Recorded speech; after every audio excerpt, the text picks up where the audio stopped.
Welcome back to the DSR channel, and what I want to cover today is the replicate magic items. Okay, it's a very cool feature. It's core to the whole Artificer build. It's been updated a little bit in the Eberron Forge of the Artificer. It's also been updated in the way it works. Okay, and it can be overwhelming. And so I started creating this for myself, and I think it could be useful for other people too. And then other people started asking for it. So let's go over it. And what I've done is I've put what I would recommend as a good starting point type items. Okay, into a spreadsheet, and it's in my one spreadsheet to rule them all on my Google Drive called the DSR data dash public or something like that, right? That's got everything in there. Everything I rank, everything, the backgrounds are all in there. And this is all in there now too. So you can leverage it. It's called Artificer RMI, so shortened to replicate magic item. Um, and this is kind of like, so the idea is like this is the primary stuff that's going to work well for you a lot of the time. There are some things that are edge case or niche that can be more powerful if you know how to use it the right way, or if you have your party built the right way, or if you have a specific um, character in a party who is built a certain way. Then there's other things that I'm not listing that could be quite powerful for them. But this is going to be long as it is, and I didn't want to go over every like niche circumstantial situation, build, and advanced tactics. I wanted to make this kind of like more just generally approachable for everybody. And maybe it's a good starting point for you. Maybe it's the first time you're playing an Artificer, and this is a good starting point, or however you're going to use it, right? Just that's the idea, though. Okay. Uh, and I am not going to go over every one of these in detail. I'm not gonna go over the any of the like the +1 items, the wand of the war mage +1, weapons +1, armor +1, shield +1, cloak of protection, ring of protection. I'm not going to go over those. Those are like all straightforward to use. They are on the list though, so you can see them there. And one of the reasons why I think they're so good is they are straightforward to use. Okay, don't make the mistake of overcomplicating your character. I see it happen all the time. I've done it myself. And each of us has a level of complexity we can deal with, which is not infinite. Okay, especially as you go get really high in levels, right? So keep that in mind. Some of these things are just a lot easier to use, like the +1 items. They just you put them on your character and they're done and you're done, right? The D&D Beyond app just handles it for you. You don't have to think about how it functions or when to use it or how to trigger it or how many charges it has or how to recharge it. All done for you, okay? So those are going to be on this list, but I'm not going to go over them. Repeating shot. This one's great. You put it on any kind of weapon that has ammunition, any ranged weapon that has ammunition, which is most of them, and it ignores the loading property if it has it, and ignores the ammunition property if you don't have ammunition. Now you can use your own ammunition, which is still a good idea if you have magic ammunition, because those stack.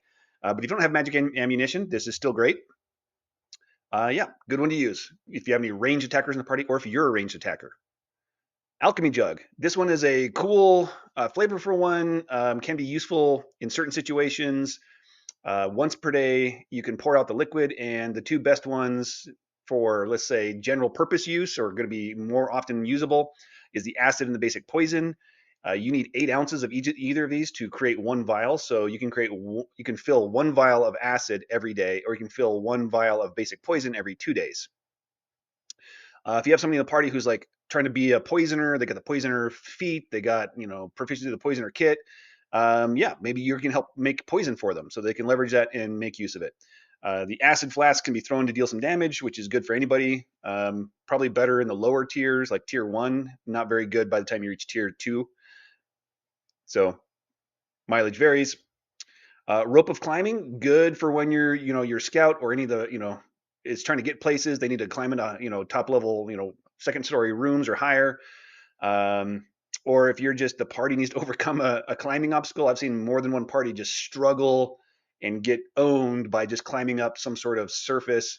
And one person can make it, the rest can't make it, and they don't have a rope in the party to throw down. Or anyway, rope of climbing can really help you overcome those obstacles. Nice little versatility magic item to be using. Sending stones, these are good for scouting and a lot of other situations too. So good for scouting in the sense that you can communicate telepathically without making any sound. Um, Now you would want to put this on. You can put this on either character, or either. I guess two characters have the stone, so you create them in a pair, and either can initiate the sending, and then they can reply, right? And you can only use it once per day. You get 25 words, right? Um, but you can also use it to communicate with your bastion, which is always good if you're out adventuring and you need your bastion turn is coming up. and you don't want to issue maintenance orders, you have sending stones, you leave one at the bastion before you go out venturing, keep one with you, and now you can communicate with your bastion no problem. Keep all the orders going so you don't have maintenance orders. Mine crystal. These are interesting. These were introduced in the redo of Phandelver, Mines of Phandelver, or Lost Mines of Phandelver. It's called Phandelver and Below now. Um, what these do are these are like consumable single use gems, magic items, and they essentially give you a one-time use of a sorcerer's meta magic, right? So, and there is a common level version of this. It is the subtle spell version. So you can make these. You can choose this as one of your replicate magic item plans. You'll be able to create the crystal. It'll be the subtle version only at this level when you're level 2, which can be quite handy in face situations. Like you're in a social encounter.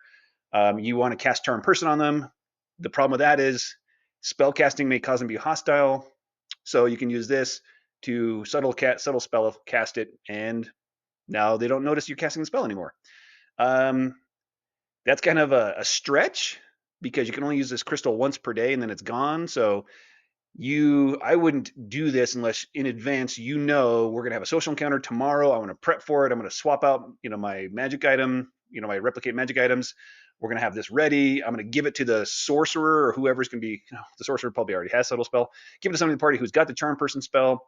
But if you're not in one of those situations or you don't think they're gonna come up, don't worry about this one. Keep it in your back pocket. This, I think, becomes more valuable when you are higher levels and you know that you're going to need to subtle spell cast something, and then you can use your transmute magic item to swap this in, give it to the person who's going to cast the spell, and then they can use it. Armor of Gleaming. Okay, this one is not on the list because gleaming is cool or useful, although it's always good to look your best, I think. No, this is on the list because replicate magic item works differently than infusion. You don't need the base item anymore and then to put the infusion on. It just replicate magic item plan just creates the whole item. So if you get plate armor of gleaming, you just create plate armor out of just nothing. So at level 2, you're handing out plate armor, or you can create half plate armor for yourself, which is great, right? It's the paladin in the party or somebody who's wearing heavy armor in the party plate at level 2 is a +2 to their AC indefinitely, right? Right at level 2. Now there's a point where it no longer matters because they're going to have plate armor or better plate armor anyway, or half plate armor. And at that point, remember, you can be swapping out replicate magic item plans every time you level. So at that point, you would want to swap out these plans. Yeah, and remember, you can only make one item per plan that you have. So if you have a plan of plate armor of gleaming, you can only create one plate armor with that. But if you have a plan for plate armor of gleaming and smoldering plate, you can make one of each, right? Or half plate armor of gleaming and plate armor of gleaming, those are two different plans. You can create one of each. All right, dazzling weapon. This one is great. It blinds them as a reaction if they hit you.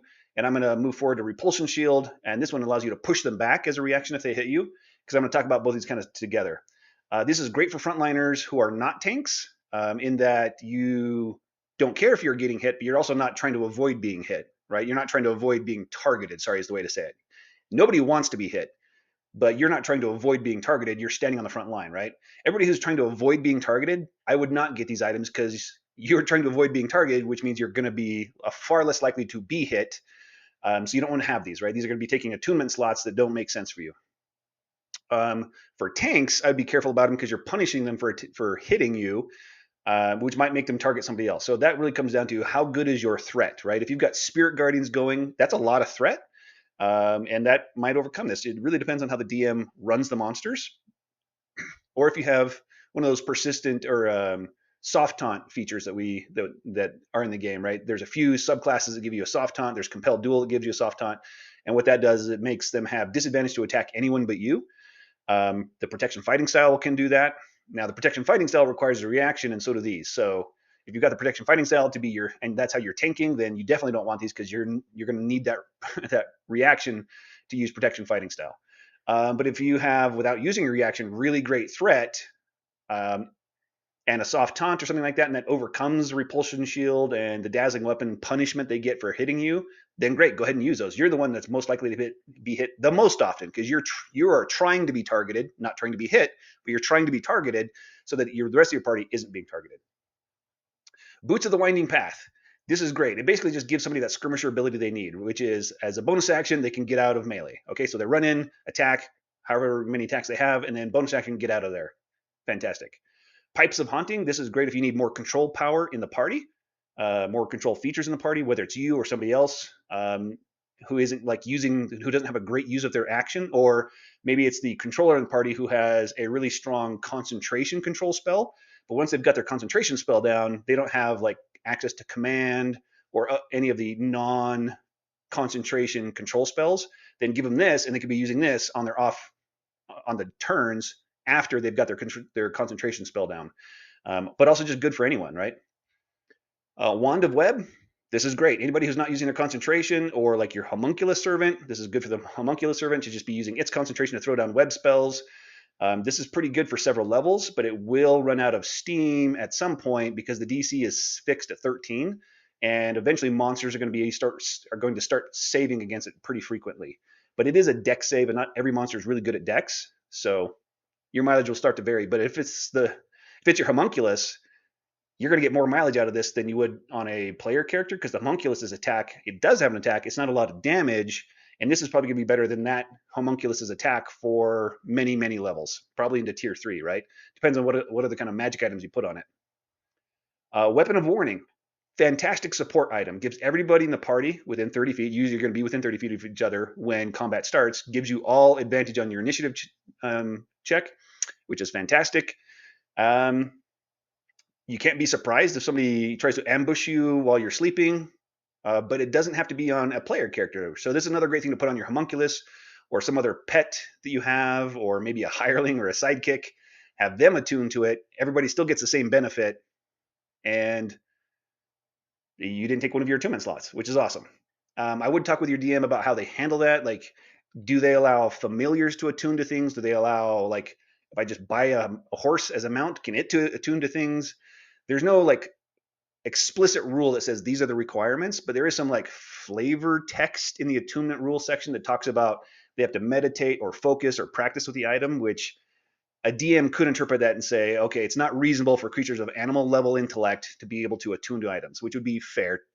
So just talk with your DM about how they handle that before you decide you're going to start loading up your other creatures with attunement items. Boots of Elvenkind. All right, these are fantastic. No attunement required. Advantage on stealth checks. Awesome. Cloak of Elvenkind, very similar. It requires attunement though, but it also gives disadvantage on wisdom perception check to detect you. I would talk to your DM about how they run stealth, but I think like the rules is written. I have a whole video on how that works. This could be quite impactful because the only way they can find you after you've achieved the hidden state, because you no longer have to be behind cover to maintain your hidden state. So you can walk out from cover and now you're in line of sight, and now they get either passive perception checks against you, or they can start using actions to make active perception checks against you. And disadvantage against their active perception check is great. Disadvantage against their passive perception check is almost better because it gives them a -5 on their passive perception check. So greatly increases the chance, or greatly reduces the chance they're going to spot you after you've hidden and walked out into some form of line of sight. Gloves of Thievery, no attunement, awesome. Get +5 bonus on your dexterity sleight of hand checks and dexterity checks made to pick locks. In 2024, it got a little bit grayer here around when is sleight of hand used and when is it not used. So I would talk with your DM about how they rule those kind of things. The way I like to do it is, if there is any way possible through any form of mental gymnastics that I can find a way to say that this check uses a skill proficiency and not just a regular raw abilities check, then I do it. That is my philosophy. If I can find any way to do that, I do it. In fact, what I try to do is find two things, at least two skills, and I always say make a this check or a that check and let the player decide which one's better for them. It just feels so much better for your players when they get to use things that they put on their character sheet, that they made decisions to put on their character sheet. The more often they get to use it, and the more often it feels impactful, the more fun they're going to have, the more they're going to enjoy their character, and the more fun they have, the more fun you have, okay? Like, that's the name of the game, how this all works, because it is a game, literally. All right, in between these like 3 items, or maybe just 2 of these items, one of the Elvenkind items and this, you're a pretty solid rogue now, okay? And if you're an artificer, right, which you'd be an artificer to make this, then you already have proficiency with thieves' tools, so you're a solid thief at this point. You know, just make sure you're not wearing armor that gives you disadvantage, and you should probably at least have a dexterity score of 14 to give that +2 to your AC, that matches and goes with your medium armor. you're a decent thief now. You don't need a rogue in the party when you got this. Now you had to get to level 6 to get all these items, but there you go. Eyes of minute seeing. So this gives you advantage on intelligence investigation checks and gives you dark vision within 1 foot. 1 foot, and the intelligence investigation check advantage also applies to be within 1 foot. But if you're examining a lock, you're examining something that looks like it could be a trap and trying to figure out is it a trap, you have advantage on your investigation checks, which is awesome, and you get the dark vision if you need it. Yeah, this kind of rounds out your rogue package. Sweet, there you go. Sentinel Shield. All right, no attunement required. Gives you advantage on initiative rolls and advantage on perception checks. Great if you're trying to be the scout, right? You have advantage on your perception checks to notice that there's a trap, to notice creatures, whatever you need. Advantage on perception is great. Eyes of Charming. If you're trying to be the face of the party, or somebody else is trying to be the face of the party, and they don't have the ability to cast Charm Person, maybe give them the Mind Crystal for subtle casting, and this, and now they've got Charm Person and they can subtle cast it, right? So make them the really great at being the face of the party, which is and you're one of your main functions is to be a good support in the party. And I give them an A rank as support now in the party too. So this is just you being a great support character. It's probably not great for you to use it. Your charisma score is probably not very high. You probably don't have proficiency with persuasion unless you got it from your species or background. So if you don't have those things, give it to the person who's the face of the party. Don't try to use it yourself. Mind Sharpener. Awesome for anybody who's a spellcaster, okay? And this actually is still worthwhile even if you have Warcaster, because Warcaster gives you advantage on the Constitution saving throw to maintain concentration. What this does is it just says if you fail, you can just succeed instead. So it gives you like 4 legendary resistances, but only for Constitution saves to maintain concentration, which is fantastic. So this is a awesome pick for anyone, and it's no longer restricted to just infusions being created by artificers. Like anybody can find this magic item. So everybody wants one now. This is a great support function to be handing out, or just use it for yourself if you got some important concentration spells you want to make sure you're concentrating on, but you're also on like the front line. Spell Refueling Ring. This is just like a Pearl of Power, but you get it at like level 6, right? So great to restore a spell slot. Probably better if you're right at level 6. Probably better to give it to a full caster in the party because they have 3rd level spell slots. At level 6, you do not. You only have 2nd level spell slots, so they're going to get more mileage out of it than you. But yeah, you're a support character, right? Or that's one of your functions, or one of the things you can be best at. So great to hand it out and help the party. Bag of Tricks. This one's great, and I put it under Frontliner because it basically allows you to like summon beasts. Okay, now you don't get to pick the summon beast, and it's not the summon beast spell. You reach in the bag, you pull out a fuzzy thing, you throw it, and there's a table to roll on, or 3 different tables depending on your type of bag of tricks that you create. And you can throw 3 of these fuzzy objects. You roll on table, and it ranges from like a CR0 creature to a CR2 creature. Um, and this is a lot like Elemental Gem that's going to be up next, in the sense that you're creating essentially more frontliners, right? You're just putting more frontliners out there so that less of your PCs are being attacked, more of these creatures that you summon that are disposable are being attacked. They're absorbing damage. Maybe they're doing a little bit of damage. Great. The downside of the bag of tricks is that it could be CR0 creatures to CR2, whereas the elemental gem, they create CR5 creatures, but you only get one, and you get one per use of the elemental gem. Where a bag of tricks, you get 3 per day. And yes, here's the elemental gem. And this is one of the reasons why I ranked up the Artificer in tier 2 quite a bit, because at level 10 you could be making these. Yes, they're single use, but you recreate them every day. So you could have multiple plans for this, right? You can have an elemental gem plan for the blue sapphire, an elemental gem plan for the emerald. It takes more of your plans and more of your created items, but these are quite strong at level 10 when you get access to it. Air elemental, water elemental, fire elemental, earth elemental, all these are great. They have slightly different functions. Ironically, the only one with a ranged attack is the earth elemental because it can throw rocks. Uh, so depending on what you need for the party, this is awesome. All right, Saddle the Cavalier. This is great if you or anyone in the party is mounted, okay, which is usually skirmishers, which is why I put it here. Or sorry, not usually skirmishers. It's usually skirmishers that really, really want to be mounted because they can leverage their mount's action for it to take the disengage action. So the mount runs them up, they make their attacks, the mount disengages, and then they run away. But the number one problem with mounts is they're squishy and die quick. So Saddle the Cavalier to keep the mount alive longer so that all attacks against it have disadvantage. And you can't be dismounted against your will as long as you're conscious, which it's up to the DM how they interpret that. You know, if you're going to lean into that, make sure you ask the DM how they interpret that piece of this magic item. All right, Than Spell Tattoo. This one is huge for artificers. It really is. It's a lot like a spell rot tattoo, with the big difference being that the spell you choose for the tattoo is now prepared for you. It's now a prepared spell, and you can cast it with your spell slots. That is the big difference.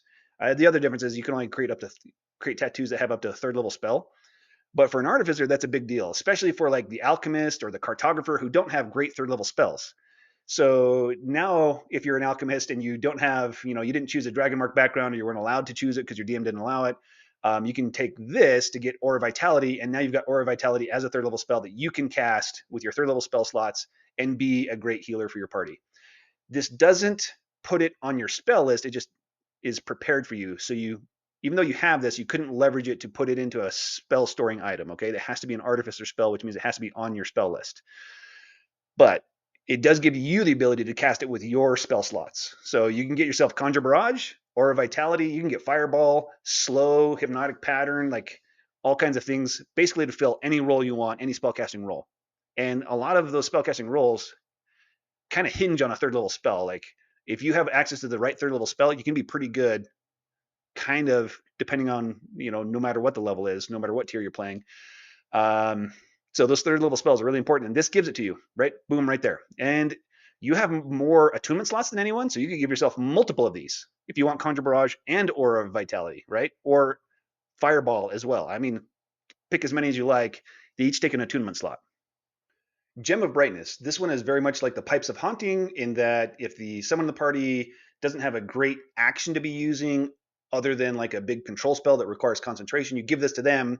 It might be you, and now you have a good action you can be using to cause control effects on targets without casting a spell or using your concentration again, right? So nice. Kyotum's Ointment, great if you're trying to be the healer for the party.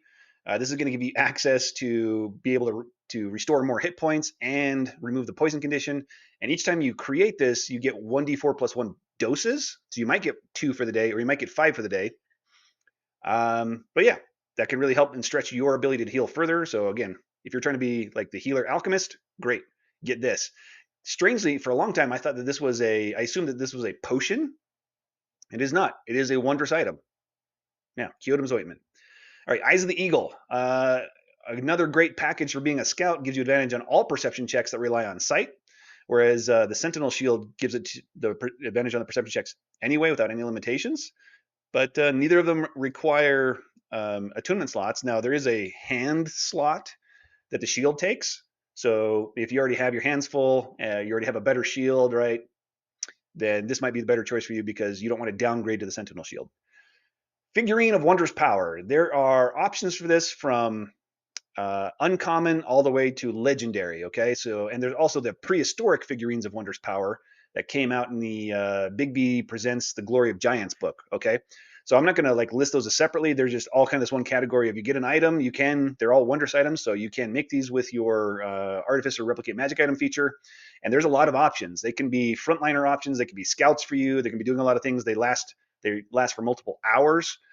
And even though it says once you've used it, you can't use it again until a certain number of days pass usually, doesn't matter because you like recreate the item. Just recreate the item after your long rest for your using Replicate Magic item. And now it's a new item, so it has new charges. It has a new 1 charge is how they all have 1 charge. So that's a great option for you. The what are they called? The Goats of Terror or something like that. You get a pair of goats that are quite powerful, and that's a great option. So they're on the list. All right, Hat of Disguise. Very good for somebody in the face roll. They can cast the Disguise Self spell at will, no resource usage, no spell slots consumed. They can just disguise self all the time. Great for somebody who has like the friends cantrip in the party and they just want to be Jedi mind tricking everybody, but they can just at will turn into a different person every time, so that they never like that one person who keeps casting. So it's not just one person casting friends cantrip on everybody in the city, and then that one person eventually everybody gets like wises up to what you're doing and then like hunt you down because now you're like all kinds of different people, and make sure none of them are you, right?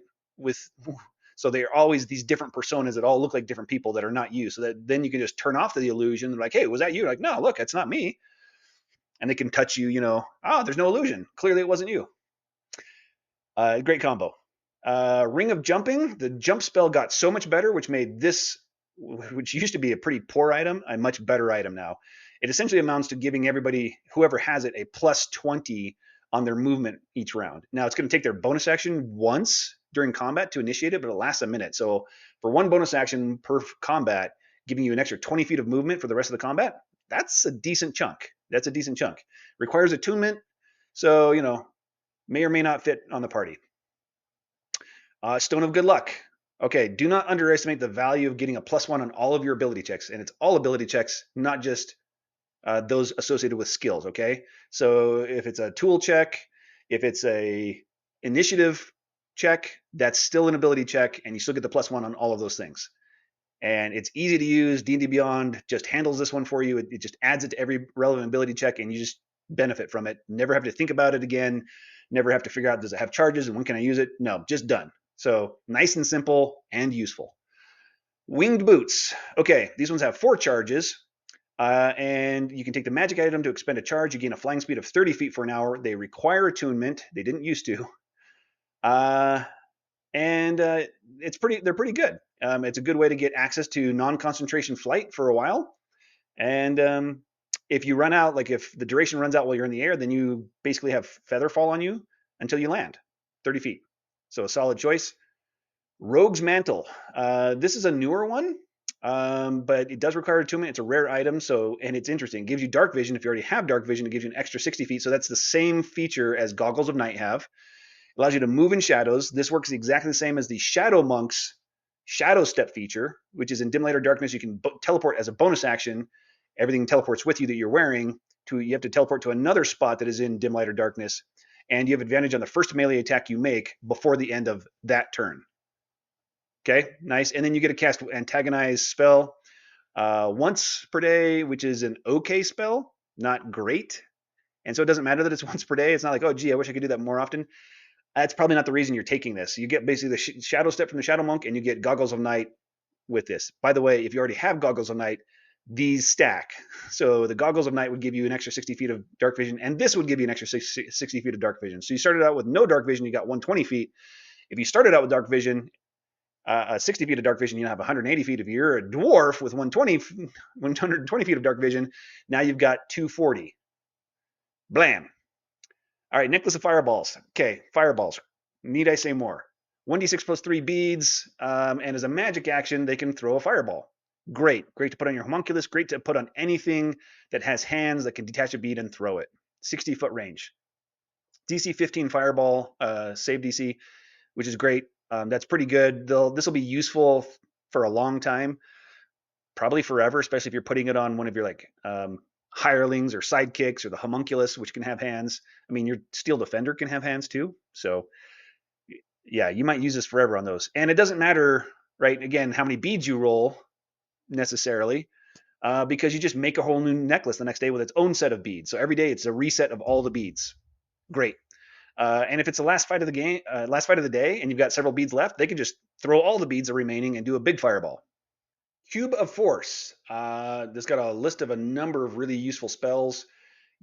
At this level, you're level 14 by now. Mage armor. I'd be surprised if anybody needs mage armor. But you got shield, Leoman's Tiny Hut, fantastic. Mordenkainen's Private Sanctum, I can upgrade to Tiny Hut. Odaluk's Resilient Sphere, useful sometimes, good for control, good for protecting an ally who's about to die. Wall of Force, always, always, always useful. It has 10 charges, which means you could at least cast 2 Walls of Force. And you don't even have to worry that it only recharges 1d6 per day, because you can just remake it. And then it's got 10 new charges the next day. Awesome. Darren's Instant Fortress, this one it creates a fortress for you in one action. So if the party's in trouble, you just throw this down, you got a whole fortress. Now they can still just attack it, so it's not like an automatic safe place to rest, because they can destroy it, but it is pretty hard to destroy, especially if they don't have siege weapons, because it's immune to bludgeoning, piercing, and slashing unless you have siege weapons, or if it's a siege monster, I think is what it's called. Some monsters have this feature, like the Earth Elemental has this feature called Siege Monster, and their attacks count as siege equipment, and they do double damage versus objects. So yeah, normally if you have this permanent magic item, you can only repair the damage to it using the wish spell, but not you. You just destroy it and remake it the next day, and you got a brand spanking new Darren's Instant Fortress. Nice. Belt of Hill Giant Strength gives you, just set somebody's strength to 21. Fantastic. There is likely to be someone in the party who is going to benefit from that. At level 14, is it guaranteed? No, because they might already have 20 strength by this point. But there's a lot of characters who don't have a high strength that could still benefit from it. Like the Armorer, even though you're making all your attacks with intelligence, you might want to put this on, because if you're going to be the tank, which means you're on the front line and you're trying to be targeted, there are a lot of like melee type ranged features that monsters have that cause strength saves, or you get knocked prone or pushed or grappled and things like that. And so just boosting your strength save by like from a -1 to a +5, you might want to do that. Amulet of Health. Raise your Constitution score to 19. Most people are going to have a Constitution score of 14. So this will be a decent boost for anyone. At level 14 that you are now, it gives you +2 hit points per level. So that's 28 hit points to whoever wears it. Nice. Belt of Dwarven Kind.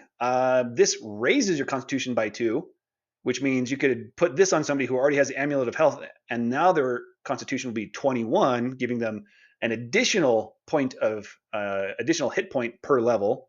So they'd be at what, 42 now, additional hit points if their Constitution started at 14. Pretty nice. You get advantage on persuasion checks versus dwarves. You get dark vision. If you're not a dwarf, you get resilience, like dwarven resilience if you're not a dwarf, so you have resistance to poison damage and advantage on saving throws that you make to end or avoid the poison condition. Great. Plus, you grow a beard, right? You're Grog Strongjaw. And that's probably the most important thing right there that you could ever get. So we should probably just stop the video right now. But we won't.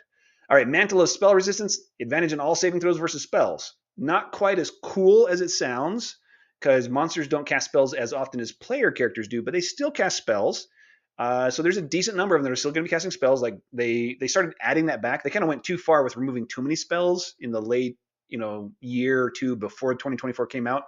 And with the new monster manual, like the design they're going for with monsters now in 2024 is they've started adding some spells back in. So there's a number of like legendary monsters who have legendary actions to cast a spell. This is going to give you advantage on all of those. So this is going to be good. I'd give it an A for survivability. It's not S tier like you might assume it was, because player characters are casting spells all the time. So it's not S tier, but it is a solid A. Periaptive proof against poison. Okay. I don't know why, but for a long time, I assumed this just gave you the same thing as Dwarven resilience versus poison. No, it doesn't give you advantage on the save. It just makes you immune to the poison condition and immune to the poison damage. And poison is a fairly common damage type, especially in tier 3, tier 4. Like there's a lot of creatures doing a lot of poison damage. This could be good. This could be great. Warhorn of Valor. So the most important part of this one is the fact that you can blow it. If you are frightened, you can blow it and it just removes the frightened condition on yourself. And it doesn't take an attunement slot. So you can just have this sitting there, on your inventory, whatever. It's slung over your shoulder on a leather strap. And if you happen to get frightened, boom, you blow it, you're done. No more frightened condition. Now you can't use it to help your allies, but there's no limit to how often you can do that. And it's just a bonus action to blow it too. So as a bonus action, you remove the frightened condition on yourself. Nice. It has the ability to invoke the rune once per day and do a thing, but that's not nearly as valuable as just removing the frightened condition on yourself. Cape of the Mountebank. I don't know. You can cast the Dimension Door as a magic action. No attunement required. So this is fantastic. Now, there is a rule that says you can only have one cloak or cloak-like item. So if you've got a Cloak of Protection, you can't have this. But if you're not wearing a magical cloak, everybody wants one of these. Who doesn't want a free casting of Dimension Door without actually casting it, right? It's just a magic action, which is fantastic. So, and there's also that rider that says that the space you left is lightly obscured by smoke until the end of your next turn. Awesome flavor. Awesome flavor. Okay, Helm of Teleportation. You got 3 charges. You can teleport using it, and the teleport spell can take 6 people with you, or a total of 6 people, something like that. And it has a range of like infinite. I think it has an infinite range on the same plane of existence. It does require an attunement slot, but this is great. Might be one of the things you put on your homunculus or your pet or your whatever, as long as they can attune to it, because now they can just teleport for you and you're not taking one of your attunement slots. Very nice. Wings of Flying. This is a solid choice. It does require attunement. It is a solid upgrade from the winged boots. It still takes a magic item to initiate the flying, but it gives you a fly speed of 60 feet for 1 hour, and then they disappear. Now you don't get the like the feather fall effect that the winged boots give you, so that's strange. But yeah, you got fly speed of 60 feet for 1 hour, and that is a charge. And if you're the artificer, because this is the video we're going over, which means you can recharge this using your level 6 ability to recharge magic items. So you expend a single first level spell slot, you recharge the one charge it has, which means you can just fly for another hour. Fantastic. All right, that is the whole list for now. As more magic items come out, that adds them to the list of potential things you'd be making as an artificer. So I might have to revisit this as new magic items come out. But remember, the table is in the Google Sheet on my Google Drive. There's just one Google Sheet now that just has everything in it. So one Google Sheet to rule them all. So you don't need to like rewatch this video. I guess that's kind of a dumb thing for a YouTuber to do. But my primary goal is to help here. I want like D&D is so good for people that I'm trying to help. I want to make it more accessible for people. So I don't care. Whatever. Use the Google Sheet to get all this information without having to rewatch the video. And remember to be cool when you play D&D because this is a game and it is for fun. And these people are your friends or can become your friends. Okay? So be cool. Yeah, thanks for watching. Catch you next time.